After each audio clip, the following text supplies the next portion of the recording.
Welcome to my third lesson for Success Forge, this one being on email marketing, and we'll just hop straight into it.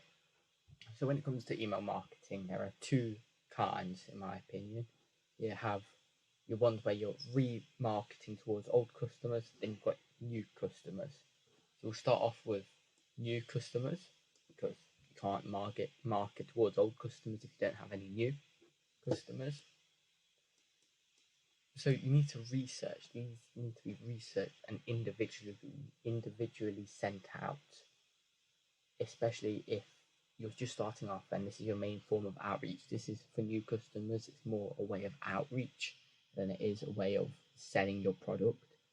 You want to research and absolutely know them back to front, know them like the back of your hand. You should know everything about them. Not everything, of course, don't take it to extreme lengths of stalking.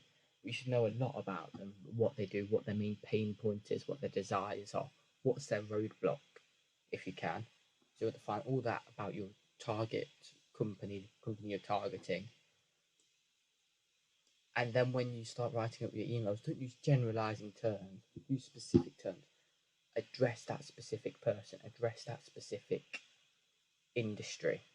Address the owner, the CEO, the founder, the co-founder, whoever you're writing an email to, address them personally and write down personal pain points you know they're going to relate to.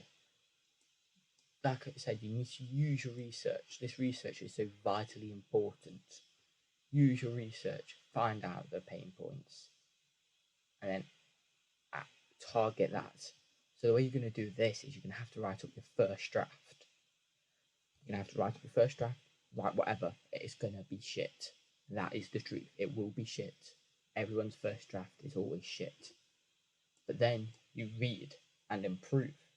You read and improve a few times, maybe 2 or 3 times at this stage. Improve it, come up with new ideas. Put it through Grammarly. Make sure your grammar's correct. Because if your grammar's correct and you're digital marketing and you're doing copywriting for them, maybe, why would they choose you? I thought you were meant to be the English expert.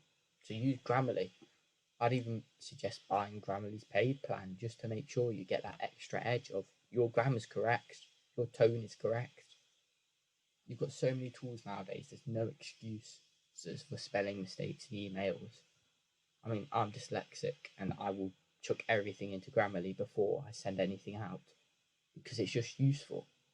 You need to make sure as well, it's so vitally important your grammar is correct. And the next point is using AI.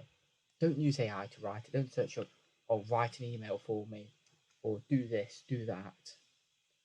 AI is horrendous. When you're using AI to write copy, it will write to the level of the AI. And the AI level might be here, but your level might be here. However, if you use AI to improve it and adapt and overcome, and not just tell it to straight out write it, feed it information. If you feed it the information first, it can write up probably higher than your level of copy because it's got such a large database. It's about using it correctly, manipulating it, almost sculpting it in the way you want it to be. And then just ask for those pointers from it. Ask, hello, this is our piece of copy. This is our target person. Write down the specific name. Write down their pain point. Write down the desired outcome. And then you apply these. You apply what ChatGPT has said into it. And then once again, read and do a grammar check. Do it multiple times before you send it. Reread, re-grammar. You can even loop through this format a few times before you even send it. And then when you send it, it should be pretty much perfect. Like I say here, 10 customized emails a day is better than 100 copy and pasted emails. Now, after you've sent that first email, you want to do a 24-hour follow-up because they might not have seen that first email. There's 2 reasons someone doesn't respond. They're not interested, haven't seen it. And if they haven't seen it, you can send out that 24-hour outreach email. And if they don't respond after 7 days, send a last email, say we are now closing this offer, say we've only got 4 spaces, 2 spaces left, come join us, or don't.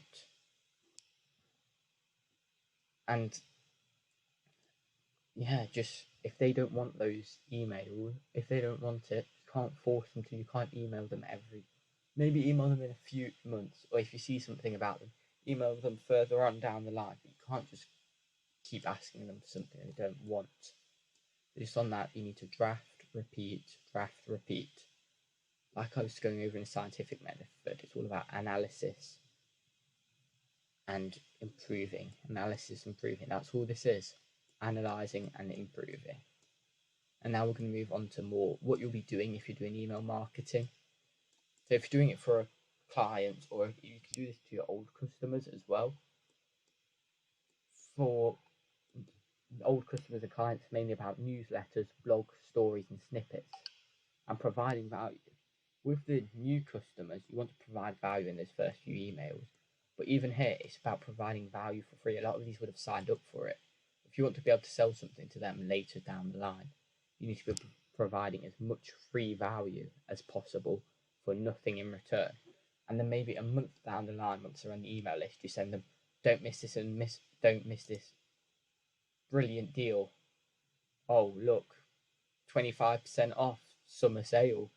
Come get it now. And maybe if you provide them with enough value, they'll be like, this guy provides a lot of value. Does his paid service provide even more value? And this just leads us on to the scientific method. Like I was saying here, analyze and improve. Maybe you need to try using a new headline. Does that headline work better than the other one? Don't change everything. Change a little bit, keep the rest under control, like you do an experiment. Change one thing, one variable, keep the other variables the same, and see, does that variable impact it? If that variable does not impact it, you can use either of those two variables. You can use either of those two headers, let's say, headlines. So let's say, oh, come get 50% off, or it's summer sale 50% off. They both provide the same results on the data set. You can use both of them now. If one provides less than the other, you switch out the old one for the new one. And you can do this with everything. You can do this with the main body, with the introduction, with the click call to action.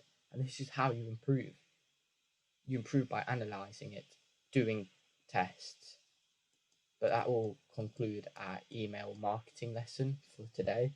Quite short one, but it gives you the basics of what you need to do. Of course, there's so much more to learn than this. This is only a brief overview. But other than that, have a good day.